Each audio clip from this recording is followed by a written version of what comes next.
வணக்கம். எழுத்தாளர் சுஜாதாவின் விஞ்ஞான சிறுகதைகள்.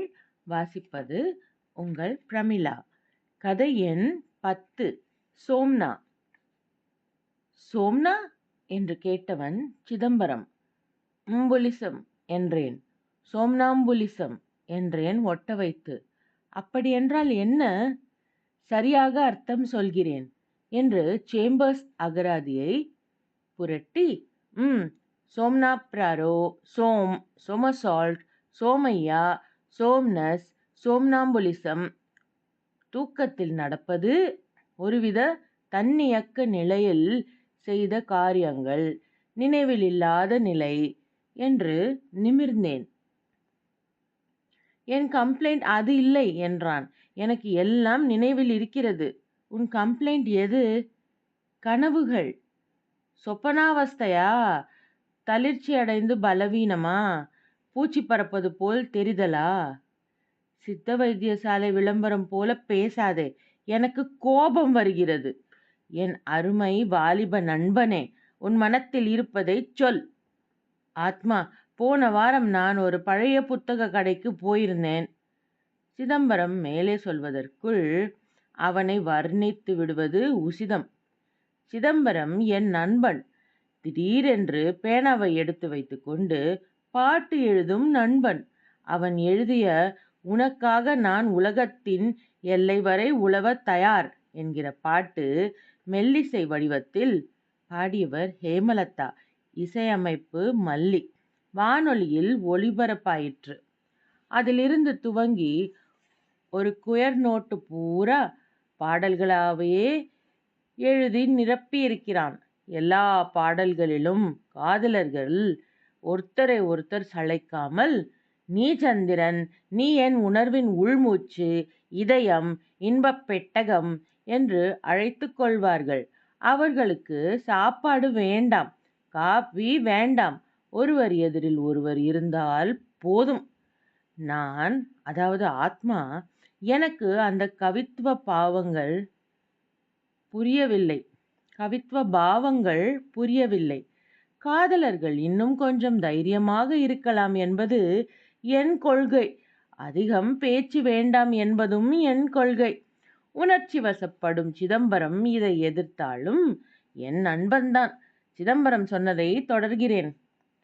பழைய புத்தக கடைக்கு போயிருந்தேனா, அங்கே நான் ரொம்ப நாளாக தேடிய புத்தகம் ஒன்று இருந்தது.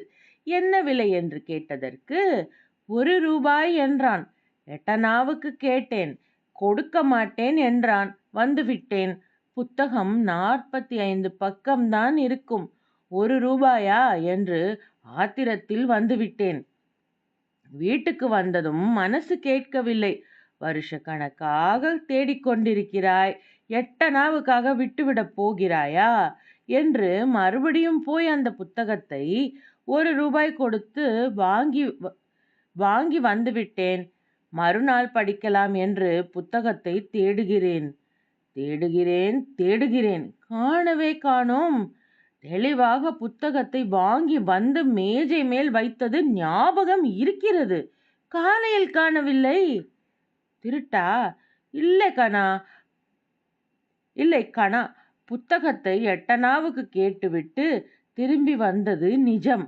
அதன் தொடர்ச்சியாக மறுபடி கடைக்கு போய் ₹1 கொடுத்து புத்தகத்தை வாங்கினது கனவில். அது கனாவென்று தெரியாமல் அவ்வளவு நிஜமாக ஞாபகத்தில் பதிந்திருக்கிறது. கனவு எது, நிஜம் எது என்று தெரியாமல் குழப்பம் ஏற்பட்டு விடுகிறது. அதுதான் என் கம்ப்ளைண்ட். அதில் ஏதும் கஷ்டம் ஏற்படுகிறதா உனக்கு? சங்கடமான நிலைகள் ஏற்பட்டு விடுகின்றன. கனவில் போஸ்ட் பண்ணின லெட்டர், திருப்பி தந்த கடன்கள் எல்லாம் நினைவில் செல்லுபடியாவதில்லையே. பை தி வே, நீ எனக்கு ₹60 கொடுக்க வேண்டும். கனவில் திருப்பி கொடுத்து விட்டேன் என்று ஹராத்து பண்ணாதே. வாங்கினது டேலைட்டில். அப்போது மொச்சை கொட்டை மாதிரி விழித்து கொண்டிருந்தாய். நான் இதை சாக்காக வைத்து கொண்டு எல்லோரையும் ஏமாற்றுகிறேன் என்று நினைக்கிறாயா? என் நிலையில் நீ இல்லை. தர்ம சங்கடம். கனவும் நனவும் ரொம்ப இழைகிறது. சோலைமலை இளவரசி? கால வித்தியாசம் இல்லையே. தின வாழ்க்கையில் நடப்பது அப்படியே கனவில் தொடர்கிறது. ஃப்ராய்ட் என்ன சொன்னார் தெரியுமா? என்ன? என் பெயர் சிக்மண்ட் ஃப்ராய்ட் என்று. விளையாடுகிறாய். நான் சீரியஸாக பேசுகிறேன். உன்னிடம் உபதேசம் கேட்க வந்தேன் பார். உபதேசமா? கேள். கார்டினால் மாத்திரைகள் வாங்கிக்கொள். 1. தூங்குவதற்கு முன் சாப்பிடு. பம்பரம் போல் தூங்குவாய். கனவில்லாமல் நிச்சலனமாக.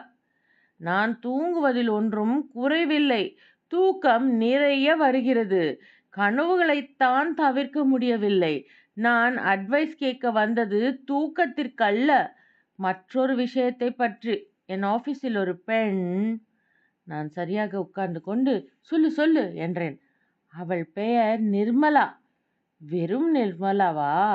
நான் இங்கே உட்கார்ந்தால் என் எதிரே 10 அடியில் உட்கார்ந்திருப்பாள். டைப்ரைட்டருக்கு பின்னால். டைப்ரைட்டர் டகடகடக, இதயம் படபடபட். அவள் ஸ்பேஸ் பாரை அழுத்தும் போதெல்லாம் உன் ரத்த அழுத்தம் ஒரு 20 பாயிண்ட் எம்புகிறா? இல்லை. இல்லையா? அவளை நீ காதலிக்கவில்லையா? பார் ஆத்மா, நானும் அவளும் ஒரு இரட்டை வாழ்க்கை வாழ்கிறோம். ஆபீஸில் சாதாரணமாக அளவாக பேசிக் கொள்கிறோம்.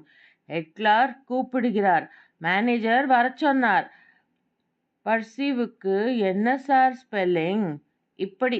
ஆனால் கனவில் வேறு விதமாக பழகுகிறோம். வேறு விதமாக என்றால் கொஞ்சம் நெருக்கமாகவா? ஏறக்குறைய. அவளாகத்தான் அன்று வந்தாள். சார், உங்க ப்ரொஃபைல் கொஞ்சம் சசி கபூர் மாதிரி இருக்கிறது என்றாள். அப்புறம் உங்களை பற்றி இன்னும் கொஞ்சம் தெரிந்து கொள்ள ஆவலாக இருக்கிறது என்றாள். ஒன்று செய்யுங்களேன். சஃபயர் தியேட்டரில் சந்திப்போம். 2 டிக்கெட் வாங்கி வைத்திருங்கள். நாளை மாலை என்று ரூபாய் கூட கொடுத்துவிட்டு போனாள். நான் மறுநாள் 2 டிக்கெட் வாங்கி வைத்து கொண்டு காத்திருந்தேன். அவள் வரவே இல்லை. அவள் என்னுடன் வந்து பேசினதெல்லாம் கனவு. நீ பண்ணினது தப்பு. சஃபயர் தியேட்டருக்கு கனவில் சென்றிருந்தால் அவளை பிடித்திருக்கலாம். அவள் அங்கே காத்திருந்தாளோ என்னவோ. இல்லை, ஏனென்றால் அப்புறம் அவள் வராமல் இருந்ததற்கு வெள்ளமாக மன்னிப்பு கேட்டு கொண்டாள். சாயங்காலம் பீச்சுக்கு வரச் சொன்னாள். நீ பீச்சுக்கு போனாய். பீச்சில் காற்று வந்தது. அவள் வரவில்லை. ட்ரிக்கி. ஒன்று செய்யேன்.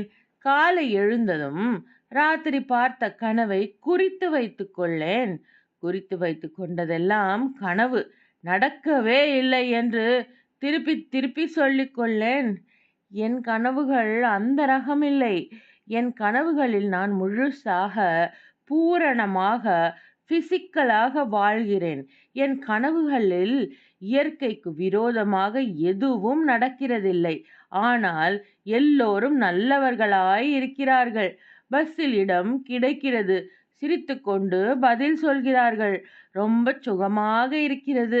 அப்புறம் அந்த ஞாபகங்கள் என் தின வாழ்க்கையின் ஞாபகங்களுடன் அவ்வளவு அழகாக இழைந்து விடுகின்றன. 2 ஞாபகங்களையும் தனியாக பிரிக்க முடியவில்லை. நிர்மலாவுடன் நான் கனவில் சந்தித்து பேசும் பேச்சுகளில் ஆதாரமான சிநேகித தன்மையும் சுத்தமும் இருக்கின்றன. அவளை நான் தொடுவதில்லை. இன்று ராத்திரி தொட்டுவிடு, என்ன ஆனாலும் ஆகட்டும். என் சோகம் என் நனவுகளில் குழப்பத்தால் இல்லை ஆத்மா, வேறு ஒரு விஷயத்தால். அவன் தன் கைக்குட்டையை எடுத்துக்கொண்டு முகத்தை துடைத்து கொண்டு சொன்னான். சென்ற 3 தினங்களாக நிர்மலா என்னுடன் பேசுவதில்லை. கனவிலா? எனக்குத்தான் கனவு நனவு எல்லாம் கலந்திருக்கிறது என்று சொன்னேனே. அதை பிரிக்கவும் நான் முற்படவில்லையே. பார், சாதாரணமாக தினமும் சந்திக்கும் வேளைகளில் அவள் வரவில்லை போல இருந்ததா? அப்புறம் அவள் எனக்கு ஒரு கடிதம் எழுதியிருந்தாள். அருமையான கடிதம். அந்த கடிதத்தை தவற விட்டு விட்டேன். ரொம்ப தேடினேன். எப்படி கிடைக்கும்? அந்த கடிதத்தின் வாக்கியங்கள் எனக்கு மனப்பாடமாகிவிட்டன. என் அன்புக்குரிய சிதம்பரம் அவர்களுக்கு நாம் சென்ற தினங்களாக சந்தித்து செலவழித்த இனிமையான கணங்களை என்னால் மறக்க முடியாது. உங்கள் மாதிரி நல்லவரை சந்திப்பது இனி எனக்கு சாத்தியமில்லை. நம் சந்திப்பு, நம் சிநேகிதம் இயல்பாக திருமணத்தில் முடிந்திருக்க வேண்டும். அப்படி முடியாதபடி விதி தடை செய்துவிட்டது. என் விருப்பத்திற்கு எதிராக நான் செய்ய வேண்டிய கடமை ஒன்று இருக்கிறது. அந்த கடமைக்காக நான் ஒருவரை கட்டாயமாக திருமணம் செய்து கொள்ள வேண்டியிருக்கிறது. நான் உங்களுக்கு சொன்னபடி என் பெற்றோர்கள் ஏழைகள். என்னை படிக்க வைப்பதில் சிரமப்பட்டிருக்கிறார்கள். என் தந்தை நிறைய கடன் பட்டிருக்கிறார். அதனால் அவர் குமாஸ்தாவாக பணி செய்யும் அந்த பெரிய வீட்டில் நான் மருமகளாக போக வேண்டியது தேவையாக இருக்கிறது. கடன் அடைபடுவதற்கு, என் தந்தை நிம்மதியுறுவதற்கு என்னை கேட்டு விலை பேசி என்னை மணம் செய்து கொள்ளப் போகிறவரை பற்றி நான் கேட்ட விவரங்கள் எனக்கு நிம்மதி தரவில்லை. ஆனால் ஒப்புக்கொண்டு விட்டேன். திருத்த முயற்சி செய்ய வேண்டும். உங்களைப் போன்ற நல்லவர்களின் ஆசியும் மன்னிப்பும் தேவை. பிரிகிறேன். என் மனத்திலிருந்து என்றும் பிரிய மாட்டீர்கள். நிர்மலா. சிதம்பரம் கண்ணோரத்தை துடைத்து கொண்டான். ஆத்மா, இந்த நூற்றாண்டில் பெண்ணை விலைக்கு வாங்குகிறார்களாடா? அந்த கிராதகன் யார்? அவன் என் வாழ்வில் இருந்த ஒரே சந்தோஷத்தை விலை கொடுத்து வாங்கிச் செல்கிறான். கிராதகன்தான் என்றேன். அவன் எங்கே கிராதகன் என்பது பற்றி சற்று குழப்பமாக இருந்தது. கனவிலா நனவிலா? அவனை நான் பார்க்க மிக முயன்று கொண்டிருந்தேன். இதுவரை தென்படவில்லை. தென்பட்டால்? சிதம்பரம் எதிரே பிளாஸ்டிக் தட்டில் ஆப்பிள்களுக்கு அருகே வைத்திருந்த கத்தியை எடுத்து கொண்டான். இந்த மாதிரி கத்தி ஒன்றுதான் தேடிக்கொண்டிருந்தேன். எதற்கு? அவனை கொல்வதற்கு. பையா, டேக் இட் ஈஸி. இதெல்லாம் நிஜமில்லையே. என்னை பொறுத்தவரை எல்லாம் நிஜம். ஹஹ என்றேன். என்ன ஹஹ? சான்சஸ் ஆர் நீ அவனை பார்க்கவே போகிறதில்லை. நோட்டு பூரா காதல் பாட்டு எழுதும் உன் கற்பனை செய்த, சப்கான்ஷியஸ் மைண்ட் செய்த கதையில் ஒருவன் அவன் கல்யாணம் செய்து கொள்ளப் போவதும் அதே கற்பனையில், அதே கனவில். கனவாவது நிஜமாவது எனக்கு இரண்டும் ஒன்று என்று எத்தனை தடவை சொன்னேன். அவனை பார்க்க போகிறேன். பார்த்ததும் அவன் அருகே சென்று சதக். சிதம்பரம் என் மேஜையின் மேல் இருந்த புத்தகங்களை புரட்டினான். அவைகளில் ஒன்றிலிருந்து நழுவிய படத்தை எடுத்தான். திடுக்கிட்டான். ஆத்மா, இந்த போட்டோ? என்ன போட்டோ? புத்தகத்துக்குள் இருந்தது. இது எப்படி? இது என் கேர்ள் ஃப்ரெண்ட். இவளை நான் கல்யாணம் செய்து கொள்ளப் போகிறேன் என்றேன். ஆத்மா, இதுதான் என் நிர்மலா. என்ன? ஆத்மா, நீதானா அந்த கிராதகன்? உன்னை சந்திக்கத்தானா இத்தனை அலைந்தேன்? ஆத்மா, என் அன்புள்ள ஆத்மா, ஆப்பிள் வெட்டுகிற கத்தி ஆத்மாவைத்தான் வெட்டப் போகிறதா?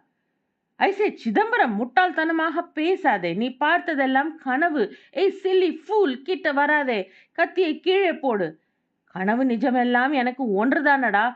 வித்தியாசம் கிடையாது. இப்பொழுது உன்னுடன் பேசிக்கொண்டிருக்கிறேனே, அது கூட நிஜமா கனவா என்பது எனக்கு தெரியவில்லை. உன்னை அணுகி வந்து உன் வயிற்றில் சத்தக் என்று குத்தப்போகிறேனே, இது கூட கனவா நிஜமா என்பது தெரியவில்லை. நேராக நான் சமாளிப்பதற்குள் என் மேல் பாய்ந்து அந்த கத்தியால் என் மார்பு எலும்புகளுக்கு சற்று கீழே குத்தினான். வலிக்கவே இல்லை. 1971. மீண்டும் அடுத்த கதையில் சந்திக்கும் வரை உங்களிடமிருந்து விடை பெறுவது உங்கள் பிரமிளா. வணக்கம்.